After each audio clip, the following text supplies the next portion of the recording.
answer this. Next Generation 911 was intended to connect to everything. That would mean better data, faster response, and smarter outcomes.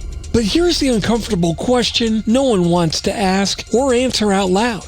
When everyone connects to NG911, who actually owns the cybersecurity? Is it the PSAP, the ESInet provider, the enterprise feeding data in, or was it the vendor who swore that their box was secure by design? Today we're going to pull on that loose thread on the NG911 cyber sweater called shared responsibility, and we're going to see just how far "not my network" is no longer acceptable and unravels the whole thing. That's coming up next on TiPS, Today in Public Safety.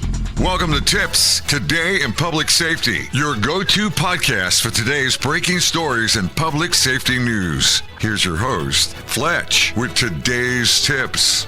Welcome to TiPS, Today in Public Safety. This is Fletch. I'm a ESInet certified ENP, and every Monday, Wednesday, and Friday, I take a hard, honest look at emergency communications. What's working, what's broken, and what nobody wants to put in the RFP. Today's topic sits right at the intersection of technology, policy, and risk. NG911 and cybersecurity. Because NG911 didn't just modernize 911, it expanded the attack surface. Now that enterprises, schools, hospitals, IoT platforms, AI brokers, and third-party data all want a seat at the NG911 table, the old security assumptions just don't survive first contact. NG911 changed the cyber equation.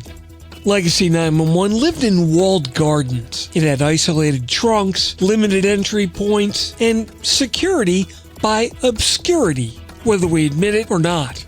NG911 blew that model up. Now we have IP-based ESInets, cloud-hosted call handling, real-time data feeds, enterprise-originated emergency calls, private and external data repositories, and API-driven interoperability. Those are all great, but every one of those is a new trust boundary. And here's the reality check. NG911 security is no longer just a network problem. It's become a supply chain problem.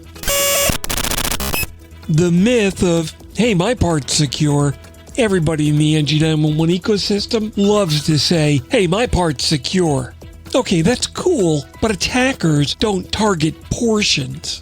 They target interfaces, and they look for the weakest link. That could be a school safety platform that pushes bad data, an enterprise MLTS misconfigured for location, a vendor-managed cloud service using shared credentials, or a third-party data feed that nobody audits. So when something goes wrong, the finger-pointing starts. Oh, that's the carrier's responsibility. Yeah, that looks like an enterprise issue. Meanwhile, the call taker's staring at a screen that just lied to them and threatened the safety of citizens or responders. So here's the shift that's happening right now. Cybersecurity is no longer optional guidance. It's becoming an operational mandate. Between federal zero trust frameworks, state-level NG911 statutes, grant funding tied to cyber posture, important guidance from CISA, and oversight pressure from the FCC, the message has become clear. If you connect to NG911, you inherit security responsibility. Not someday, but right now. Reality check. Look, let's be blunt. If your PSAP doesn't understand who's injecting data, how to validate source integrity, is able to revoke access in real time, or can't audit enterprise-originated calls, then you really can't claim that you've got NG911 security in place. What you have is NG911 security hope, and hope is not a cybersecurity strategy. Look, NG911 security may be a shared responsibility, but it's not shared ambiguity. Each connected party must be able to answer things like, what data do I send? How is it authenticated? How is it validated? How is it revoked? And who's accountable when it fails? Because in NG911, connectivity equals consequence. And if everyone connects, everyone owns security.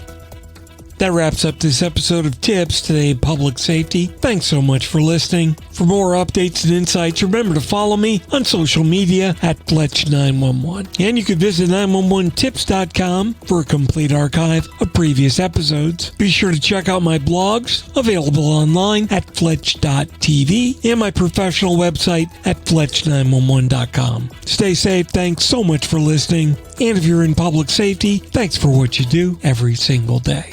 I'll see you next time. Take care. You've been listening to TiPS Today in Public Safety, your go-to podcast for today's breaking stories and public safety news. Hosted by Fletch and available every Monday, Wednesday, and Friday. Catch past episodes on 911tips.com. Be sure to like and subscribe, and remember to join us each week for the latest on NG911. I am Spider Harrison, the official 911 voiceover dude. Catch me on Sirius XM on various channels, including 90s on 9, the 10 spot, and on the Weekend Countdown on Hits 1. Or don't regret it for the rest of your life. Either way, I'm good.